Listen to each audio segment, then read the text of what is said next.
Hello friends, welcome to the another video of my channel Sarika tutorials. Biology के questions के बारे में जितनी भी बायोलॉजी के क्वेश्चन है एनसीईआरटी बुक से, मैं उन सबका सॉल्यूशन लेकर आ रही हूँ इस सीरीज में।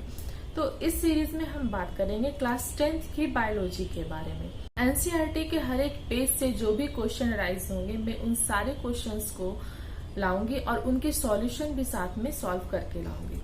तो आप मेरे सारे क्वेश्चंस के सॉल्यूशन को जानने के लिए वीडियो के अंत तक बने रहें और मेरी सीरीज को ऐसे ही देखते रहें। तो जितने भी पेज हैं यानी जितने भी लेसन हैं, तो आइए हम देखते हैं कि इसमें कितने कितने लेसन हैं बायोलॉजी में। तो बायोलॉजी यहाँ स्टार्ट हो रहा है क्लास 10th में चैप्टर 6 से, जो कि चैप्टर 6 है लाइफ प्रोसेस। उसके बाद है चैप्टर 7 कंट्रोल एंड कोऑर्डिनेशन। फिर है chapter 8 how do organism reproduce. Chapter 9 है हेरिडिटी एंड इवोल्यूशन। तो टोटल यहाँ पर 4 चैप्टर हैं, यानी 4 चैप्टर हो गए आपके बायोलॉजी के। तो लाइफ प्रोसेस में हम पढ़ेंगे फिजियोलॉजिकल प्रोसेस के बारे में, जो भी प्रोसेस हमें अपने लाइफ को मेंटेन करने के लिए चाहिए होते, उन सब के बारे में हम लाइफ प्रोसेस में पढ़ेंगे। न्यूट्रिशन हम कैसे लेते हैं, वो कैसे एब्जॉर्ब होता है और वो एनर्जी में कैसे कन्वर्ट होता है, इन सब चीजों के बारे में हम चैप्टर 6 लाइफ प्रोसेस में पढ़ेंगे।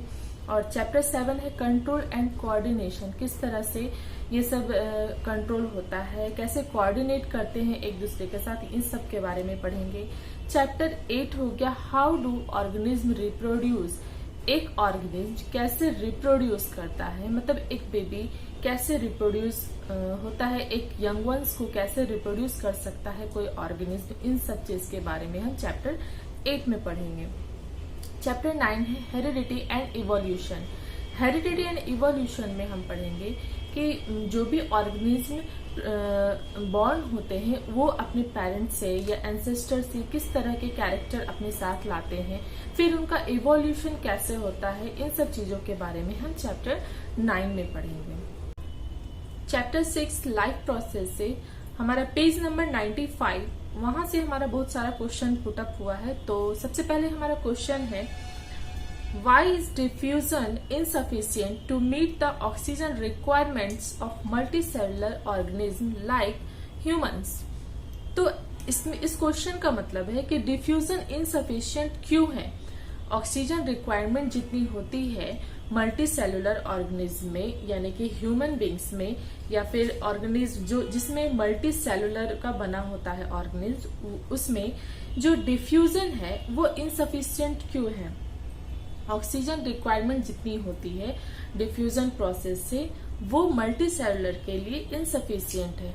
मान लीजिए यूनिसेलुलर ऑर्गेनिज्म जो होता है वो 1 सेल का बना होता है और उसके सारे फंक्शन एक ही सेल से पूरे हो जाते हैं, तो उनका इन्वायरमेंट से कांटेक्ट भी डायरेक्ट होता है। लेकिन मल्टी सेलुलर ऑर्गेनिज्म में ये जो डिफ्यूजन प्रोसेस है बहुत ही स्लो होता है और मल्टी सेलुलर में ऑक्सीजन रिक्वायरमेंट बहुत ही ज्यादा होती है और डिफ्यूजन प्रोसेस बहुत ही स्लो होता है, जिस कारण से इसे हम इनसफिशियंट कहते हैं। ये जो डिफ्यूजन प्रोसेस है इसे हम इनसफिशियंट कहते हैं, क्योंकि मल्टी सेलुलर जो है मल्टी सेल से मिलकर के टिश्यू बना होता है और टिश्यू से मिलकर के ये ऑर्गन्स बने होते हैं। तो ये ऑर्गन्स भी जो है डायरेक्टली इन्वायरमेंट के कांटेक्ट में नहीं होते हैं, जिसके कारण ऑक्सीजन रिक्वायरमेंट इनकी ज्यादा होती है और ये सफिशियंट नहीं है डिफ्यूजन प्रोसेस से। तो इसी चीज को यहाँ हम डिस्कस किए हैं कि इसीलिए डिफ्यूजन प्रोसेस जो है वो इनसफिशियंट है, सफिशियंट नहीं है किस चीज के लिए, मल्टी सेलुलर ऑर्गेनिज्म के लिए। और यूनिसेलुलर के लिए ये सफिशियंट है क्योंकि वे इन्वायरमेंट के कांटेक्ट में रहते हैं और उनका फंक्शन भी एक सेल से पूरा हो जाता है। सेकंड है हमारा question, what criteria do we use to decide whether something is alive. ऐसा क्या क्राइटेरिया हम यूज करते हैं जो कि डिसाइड करता है कि कोई भी चीज जीवित है या लाइव है। तो आप ही बताइए कि अगर हम किसी को कैसे मान सकते हैं कि वो लाइव है। उसे ब्रीथिंग करता हुआ देख करके, वॉकिंग करता हुआ, या फिर उसमें किसी तरह का ग्रोथ होगा तो ही हम पता लगा सकते हैं कि ये चीज लाइव है या नहीं। प्लांट में भी अगर हम देखते हैं वो वॉक नहीं कर सकता, ब्रीथिंग भी हम उसमें नहीं देख सकते, लेकिन उसके ग्रोथ को देख करके हम पता लगाते हैं कि प्लांट जो है लिविंग ऑर्गेनिज्म है, या फिर कोई एनिमल्स वो वॉक करता है, मूवमेंट होती है उनमें ग्रोथ होती है, और उनमें रेस्पिरेशन यानी ब्रीथिंग सिस्टम होती है। तो इन सब प्रोसेस को देख करके हम पता लगाते हैं कि ये थिंग्स जो है लिविंग थिंग्स है, लाइफ है। थर्ड क्वेश्चन है, what are outside raw material used for by an organism? What are outside raw material used for by an organism? ऐसा कौन सा रॉ मटेरियल है जो कि ऑर्गेनिज्म के थ्रू यूज्ड किया जाता है, जो प्रेजेंट कहाँ होता है? आउटसाइड। तो बेसिकली ये हो सकता है फूड एंड ऑक्सीजन, जो हम रॉ मटेरियल यूज करते हैं। ऑक्सीजन भी हमें इन्वायरमेंट से मिलता है, और फूड जैसे वेजिटेबल्स, जो भी अनाज है वो हमें मिलते हैं एज अ रॉ मटेरियल। तो इसका आंसर होगा outside raw material is used by an organism for food and oxygen.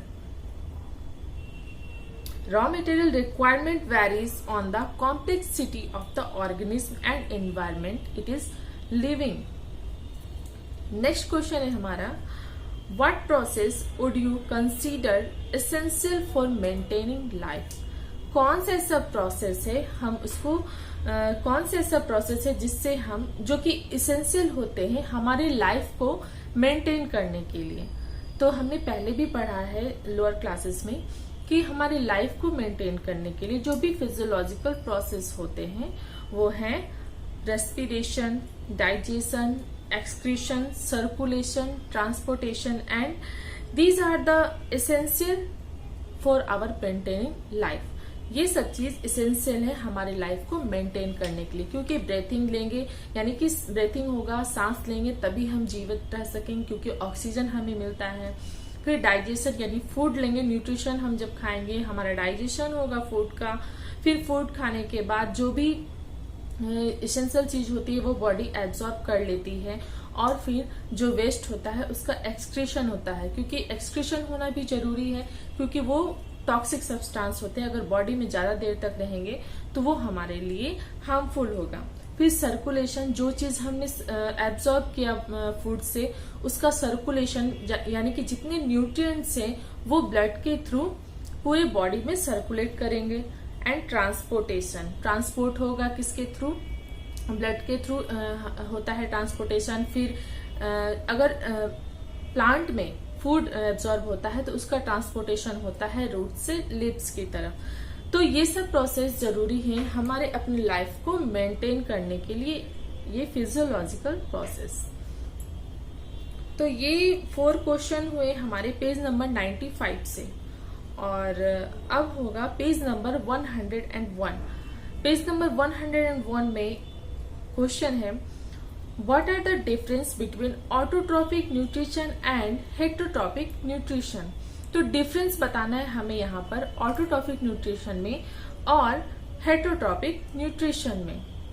तो ऑटोट्रॉपिक न्यूट्रिशन में हम कह सकते हैं organism prepare its own food and is not depend on any other organism. Autotrophic का मतलब ही होता है कि ऐसा ऑर्गेनिज्म जो अपना फूड खुद प्रिपेयर करता हो, जैसे कि प्लांट अपना फूड सनलाइट से, वाटर से और ऑक्सीजन से, सारे चीज को लेकर के इन्वायरमेंट से वो अपना फूड खुद प्रिपेयर करता है, इसलिए हम उसे क्या कहते हैं? Autotrophic organism. और ये होता है autotrophic nutrition. Heterotrophic nutrition, organism which do not prepare its own food, जो कि अपना फूड प्रिपेयर नहीं करता है और डिपेंड होता है दूसरे ऑर्गेनिज्म पे, उसे हम कहते हैं heterotrophic nutrition. Food is prepared from CO2, water and sunlight. Autotrophs में फूड किससे प्रिपेयर होता है? CO2, water and sunlight. और food can not be prepared from CO2, water and sunlight. Heterotrophic में food can not be prepared from these things. And in autotrophics, third point, chlorophyll is required for food preparation.